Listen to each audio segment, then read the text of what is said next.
Are we okay in the shot? Yep. Yeah? Okay. Perfectly. Do you Huh? want to see? No. As long as it's like, you can sit over there if you want. Or do you want to keep on just monitoring the camera? Yes. Okay. Okay. So Paul, what do you like more, playing the piano during a live concert or composing music for games? I like all of it. I love playing the piano. I love playing the music of other composers, Bach, Scarlatti, Chopin, Rachmaninoff, Britney Spears. And I like... Stop, because every time you move your hand, you're actually causing a shadow. Oh, really? Okay. So, Okay, oops. like you just did. Stop! Okay. Hammer time. Okay. Just keep it going. Paul, You gonna send them that? Hmm? You gonna send them all that crap? No, I'm not gonna send them that. I'll edit There you it. go. I don't believe you will. Sit Oh, on your hand. okay. What do you like more, playing the piano during a live concert or composing music for the games? I love music in general, so I love playing the music of composers, like my favorite composers, Chopin, Rachmaninoff, Britney Spears, whoever, Scarlatti, Bach. But I love composing music. I love the creative process. If I get the opportunity to write some music, I'm all in. Doesn't matter if it needs to be 21st century style or music from the 14th century or salsa music from Havana. I love the process of music and I love playing music. And what are your memories from the trips to Europe? Which of the Heroes of Might and Magic concerts is the most memorable for you?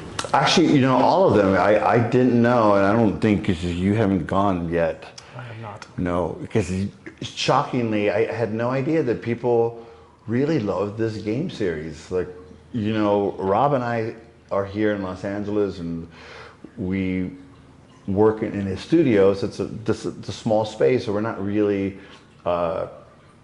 meeting the people who are actually playing the games. So at least I don't. So until I came to Hungary, then to Poland, and then to Russia, I had no idea that there's a lot of people who love this game series for many different reasons. And so it's always a pleasure to come and see everybody and listen to the reasons why people like the games and the music, and I'm happy to play the melodies for them in person. So yeah, I love all the trips.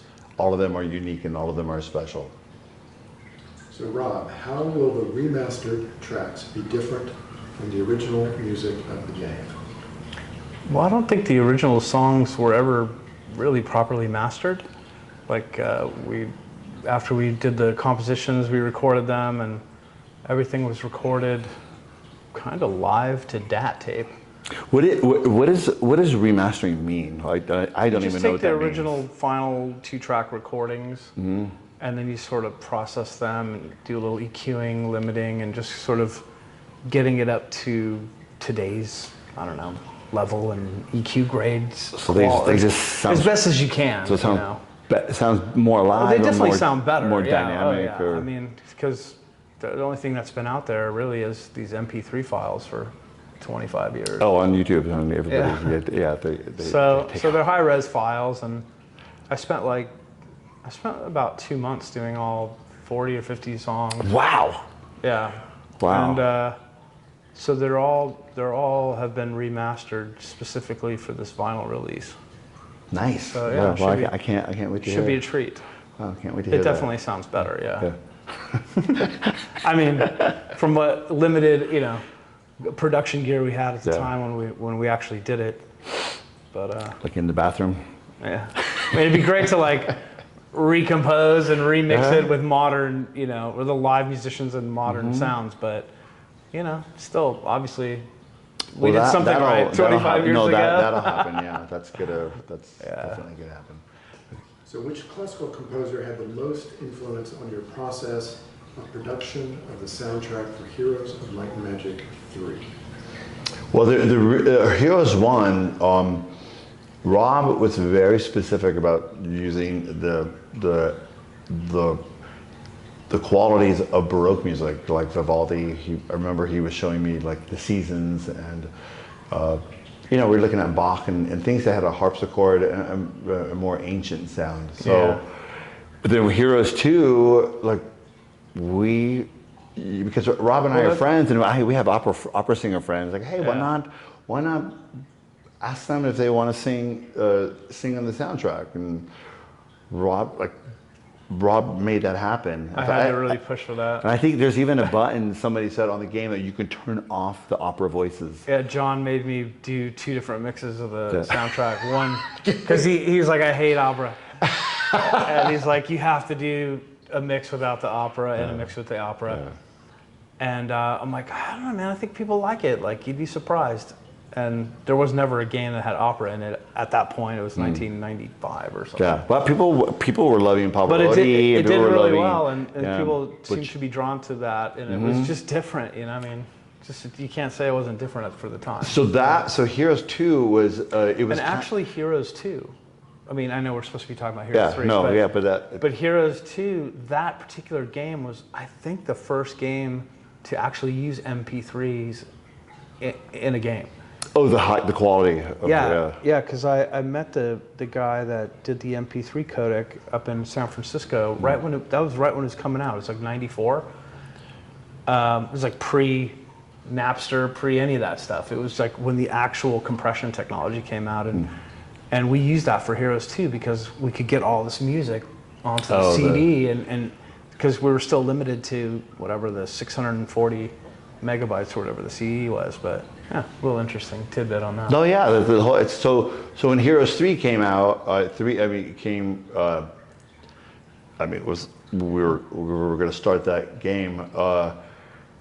Rob said like just whatever styles, like we went in a lot of different ways. So we got rid of the opera, by the way, and no saxophone. Yep.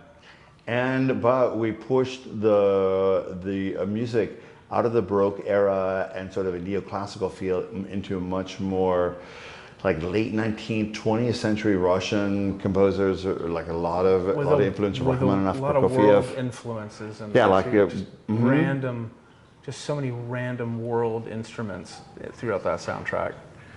But yeah, it was cool. Yeah, but specifically, I like certain pieces were definitely heavily, for me, the templates were Russian, Prokofiev and Rachmaninoff, especially on the I forget what that tune is. The waltz. The Necropolis was sort of the haunted house from Disneyland, and the Rachmaninoff Dies Irae. Okay, sorry. Can't shut them up. The music of Heroes of Might and Magic 3 is filled with beautiful town themes. Do you think they contributed to the popularity of the game itself? Absolutely, because you spend so much time in the towns. And actually, we spent more time on that music. Like, I mean, the town themes are always bigger. They were, 3 minutes, 4 minutes long, a song, so... I mean, I'm very slow, and I remember Rob's like, okay, you gotta, it's gotta go faster because time is of the essence here. So, but yeah, like I think that was it was very time consuming for me. I don't know why. We got very hyper focused on little tiny details of like whatever random flute, but the stuff like that could take hours and hours and hours for maybe only like 5 seconds of music. So by the end of the day, how much progress have we made? Maybe about 8 seconds. So the one downside of writing music at this rate, like it's gonna take years. Yeah. Have you ever wondered why your music, in particular, created from Heroes of Might and Magic 3, became so popular in Central Europe? I think because a lot of the music from Heroes 3 is influenced by Eastern composers, like a lot of Russian composers, even Khachaturian from Armenia, and so I think there's an era of familiarity that they kind of know this musical language, and so it's a musical language revisited, and I think that might be one of the reasons why it connects on that level. How does it feel to know that your fans can finally have their beloved soundtrack of Heroes of Might and Magic 3 on vinyl? Good. Does it feel good? I mean, if you're into records, that's cool. Yeah, no, I'm very excited to hear I have a record player, I'd like to hear it. But in Poland, there's a record player that's like $50,000, like that. Yeah, they're everywhere. It sounds. That was the only time I ever heard one when they. Yeah, I'm very excited to hear this recording on one of those record players that was at the concert in what City Block? Wrocław. Yeah, yeah. That one. That place. Yeah. Yeah, that one. Yeah, I'm very excited.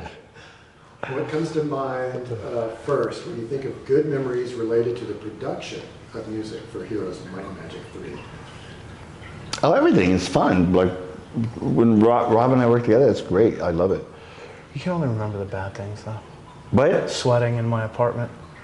oh no, I just remember like I was eating all of his candy and like it's like you're eating all my snacks. It's Heroes like, oh, 3, that whole soundtrack was done in my 2-bedroom apartment in South Pasadena. And at the time, like, I was right after, yeah, that was after I had the studio, Green Street. And then the building went into foreclosure. Anyways, oh yeah. I basically converted my apartment. It was 2 bedrooms and the entire living room and dining room was a recording studio. It was a work was all. And then we built a vocal booth in the living, like it was just a studio and 2 bedrooms, the whole apartment. And that whole soundtrack was pretty much done in that apartment. Because the Heroes 1 was done in your apartment, right? Heroes 1, 2, Heroes 2 was 3. done. Wasn't Heroes 2 done in Green Street? Or was that Heroes 4? Yes, you're right. Heroes 2 was done. Because the opera singers go to the studio, right. And then they had it. Then you went back to your apartment. That's right. Yeah, so the locations changed. No, it's great. It was great. It's when you're working on something that you love and you're working with somebody you're very close to, and they can, guide you the right way. It's fun. I was very happy. And thankfully, we get along. Yeah. Still, after 25 years or how long it's been. Can you recall the most difficult and troublesome aspect of the creation of this sound? I know. Paul going MIA on deadlines. Where's Paul? Where'd he go? I gotta finish this. Oh, okay. So sometimes I get very tired. Nothing's really changed after 20 years. But the other thing is, like, Rob is a stickler for rhythm. So it's like, okay, your notes they're not coming together. They're all off. And every time you finish, at the end of the day, I got to go back. This is what Rob's telling me. I have to go back there and get all the notes to be exactly together because they're not together. And one of the reasons why is because I like to not use a click track, so it sounds more natural, the flow. Yeah, we've never used. But it takes a lot longer. So then it's a little sloppy in the recording, and Rob has to go and get everything perfect. Yeah. So it's like, oh my God, your rhythm is awful. Because I'm like, something starts at a 1, 2, 3, 4, 1, 2, 3, 4. By the end of the 3 minutes, it still should be 1, 2, 3, 4. Not like 1, 2, 3, 4, 1, 2. It shouldn't have changed that much. But when you're recording live and without a click track, your rhythm can get a little bit off. So, yeah, that is rhythm and MIA. MIA. Well, it's like the one downside of working, basically by ourselves and not having the musicians, or we didn't really have the budget to record an orchestra or anything at the time, so it was all done. And actually, we didn't even have software samplers back then. I literally had a rack of Akai samplers that I would load up all the orchestral. I had like six Akai 6000s or something.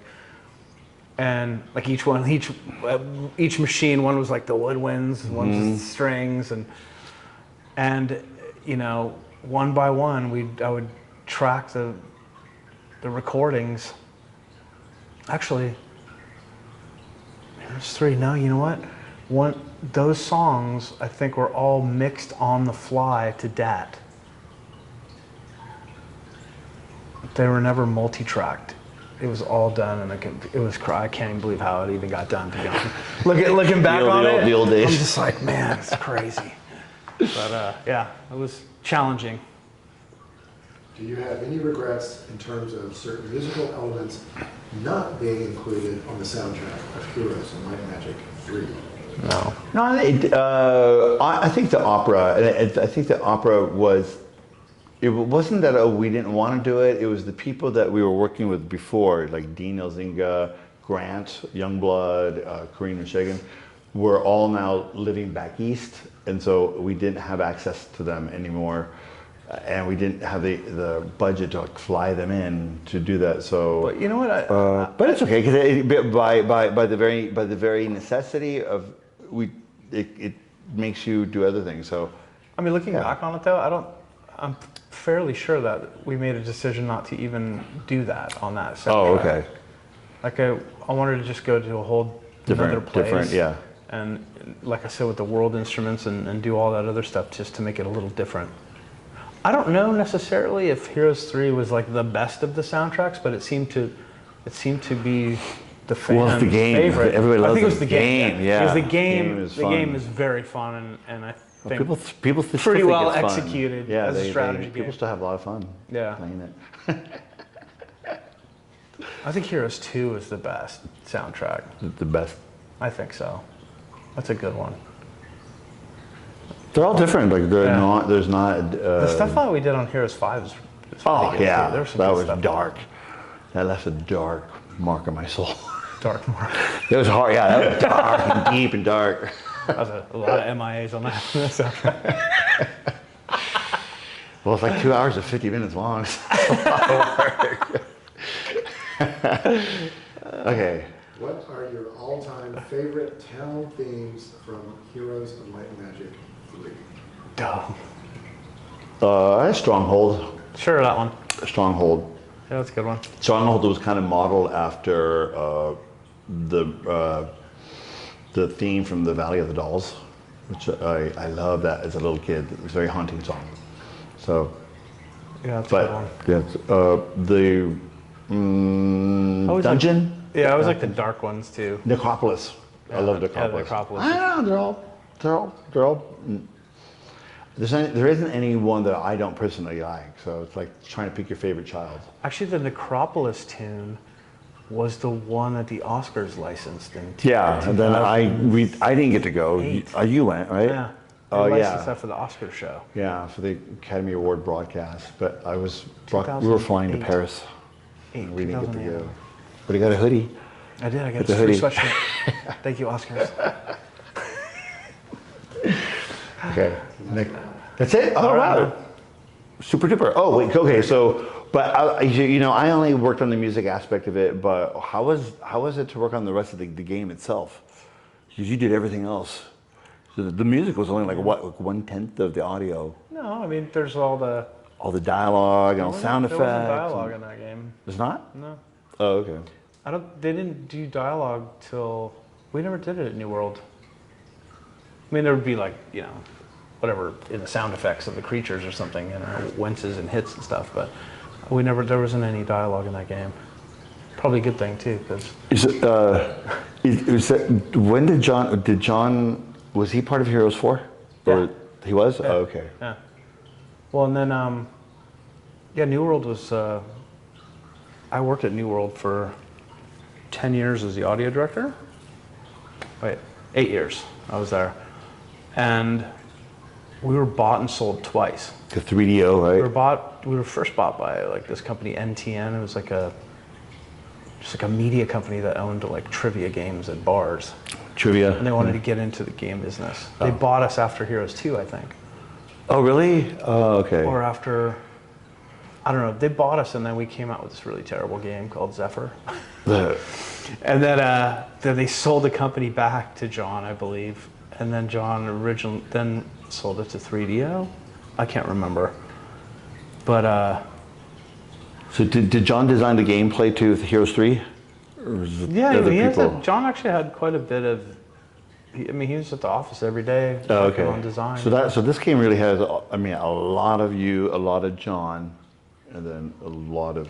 The thing that what I always loved about John is like he would, and Mark Caldwell, who was the VP, it's like they just allowed me to have all the freedom in the world. It was kind of amazing. Like They trusted you. they never said no, except for when John and I would fight on Heroes 2 about the opera thing. Yeah. He was very adamant about not having opera in the game. He's like, we can't have that, no. I was like, yes, just trust me. This is after it's recorded. He said that we can't. No, this was like going into it, but he did okay. agree to let me do it and you know and try it. I see. And the employees overwhelmingly liked it. So he was, I mean, he was sort of a lone wolf at the end. Like everyone was kind of digging it at the office, and he's like, "All right, but you have to put in the mixes, and we'll put an opera girl button." But you know, very lucky those people that sang. They just had the kind of operatic voices that are not irritating. Yeah. Because some opera singers really are irritating. And that's the tough thing about game music in general. You know, especially like a town theme. You're gonna sit there and you're gonna play the game for 5 hours, 6 hours at a time. Some you don't want to be annoyed. You can't, man. Like you. I mean, I'm always a sucker for like pretty things, and I think pretty music always wins. Like, and beautiful melodies. No matter how you cut it, like if it works and the arrangements are good, that's something you can listen to forever. So There you go. That's maybe the essence pretty of stuff. This Heroes 3. It's Pretty faces. Ultimately, it's pretty. Pretty music. It's pretty. Beauty. Anyway, thank you for the questions, and I hope all of you guys enjoy the remaster of Heroes of Might and Magic 3. Good. Take care.